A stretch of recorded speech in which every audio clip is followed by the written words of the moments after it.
Wanted to get your thoughts on Mark Carney and your relationship with him while you were Prime Minister of the United Kingdom, and any advice you have to Canadians who think he might make a good Prime Minister. Well, Mark Carney was Governor of the Bank of England, and under his tenure, too much money was printed, which did damage to the British economy and put our economy off track. He, at the last election, endorsed Rachel Reeves' economic policy. She's now become Chancellor. It's been a disaster for Britain. The country is heading for bankruptcy.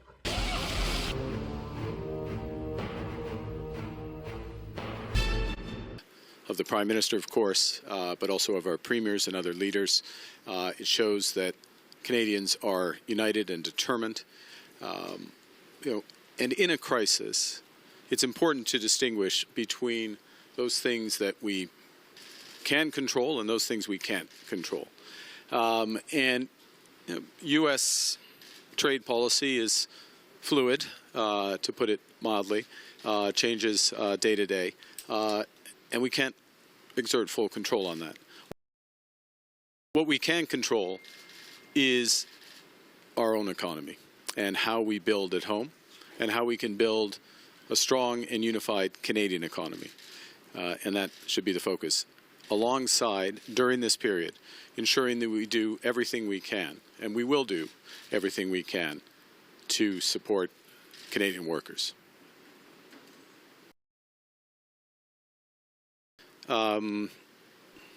It's fundamentally important that, in my view, and my government would do this if I'm elected as Prime Minister, to take the proceeds from our counter tariffs and ensure that they go directly to those workers who are most affected by the American tariffs, the unjustified American tariffs.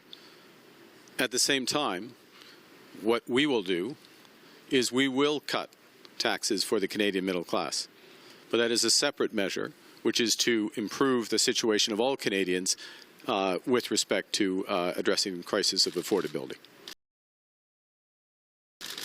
There seems to be a slight schism between some premiers in terms of energy. Mr. Ford saying he's willing to cut off electricity for the states. Our premier here saying she has no intention of limiting any energy exports.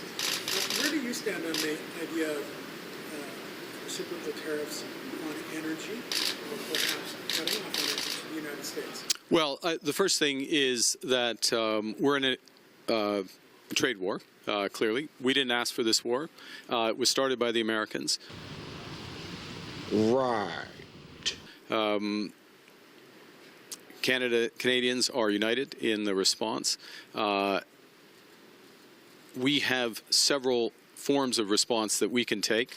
It starts with the counter tariffs that were announced today. It includes many other options with respect to our resources, for example, including energy, and there are different types of energy. I don't think it's appropriate for me to pre-commit to anything with respect to either.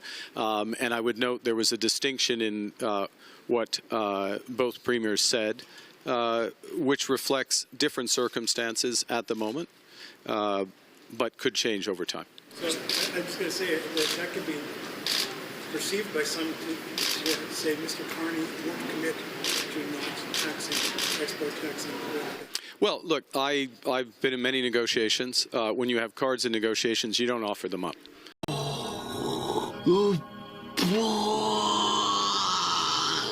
And that is a fundamental point.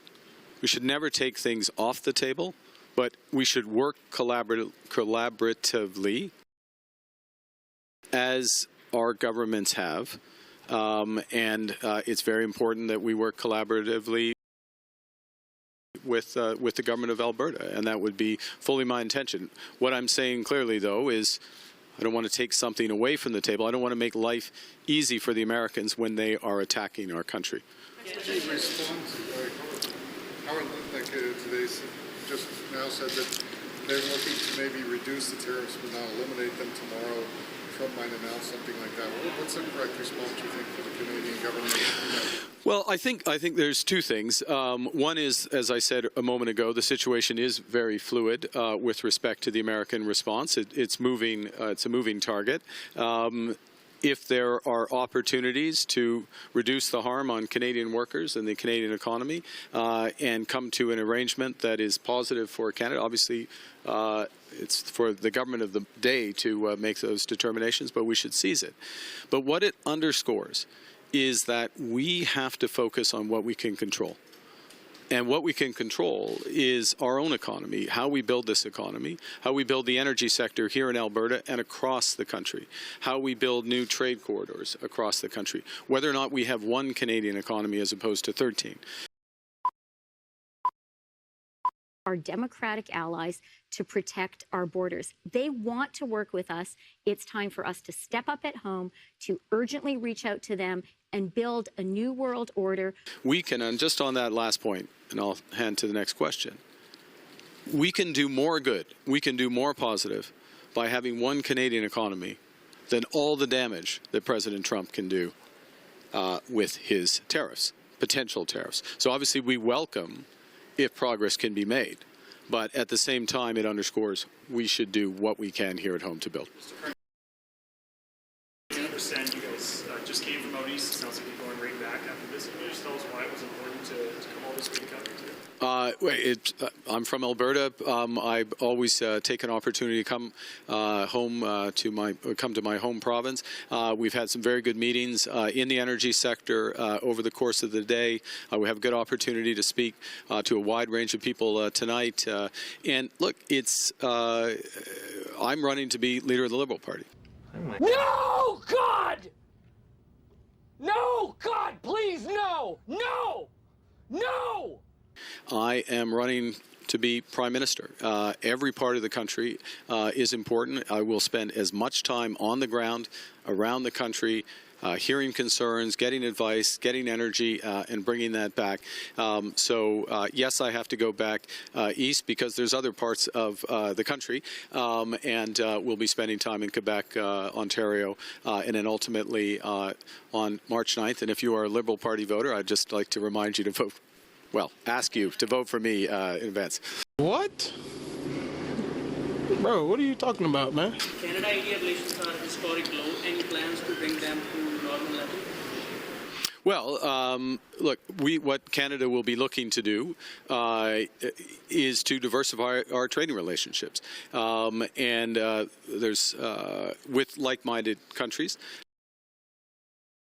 and there are opportunities to rebuild the relationships with India. There needs to be a shared sense of values around that commercial relationship, and if I am Prime Minister, I look forward to the opportunity to build that. Thank you. I agree with the Prime Minister that Trump's intent here is to cause economic collapse in Canada and to attempt to annex our country. Well, if that's his intent, he will not succeed. Our economy is very strong. Look, this is a serious situation, and it will cause pain to our workers, pain to our companies, pain to our economy for a period of time. My government, if I am Prime Minister, will do everything we can to alleviate that. But we're strong. We are strong. And I would say as well, our economy is stronger than the American economy. In the medium term. And we are going to be stronger than the American economy, particularly if the U.S. government continues to pursue these types of policies, because we are looking to expand our trading relationships. We do have opportunities to build this economy. We do have a better balance sheet than the United States. We do have a people who are united and determined to move forward. And that's one, I really want to emphasize this. The question was asked about travel schedule moving around the country. What I'm finding on the ground across Canada is Canadians are determined, they're united, they have resolve, they want positive change, they want to move forward, and that's what we're offering to them. Thank you. You identified a unified Canadian economy as being strong and a base for our country. To that effect, premiers here in Alberta and Saskatchewan have been pushing hard for a pipeline to move oil and gas, particularly oil, across the country to refineries in eastern Canada. If you were Prime Minister, would you support that? I think there are a number of projects that are in the national interest, and they include energy projects that ensure as much as possible Canadian energy is used here at home, that it displaces, in the example that you just gave, displaces imports from the United States, from other countries. So in terms of moving projects like that forward, my government will look to do everything the federal government can do in order for them to move forward. We're a federation. There are other levels of government that need to come along. But again, this is an opportunity. It's an opportunity for Alberta. It's an opportunity for Canada to move forward.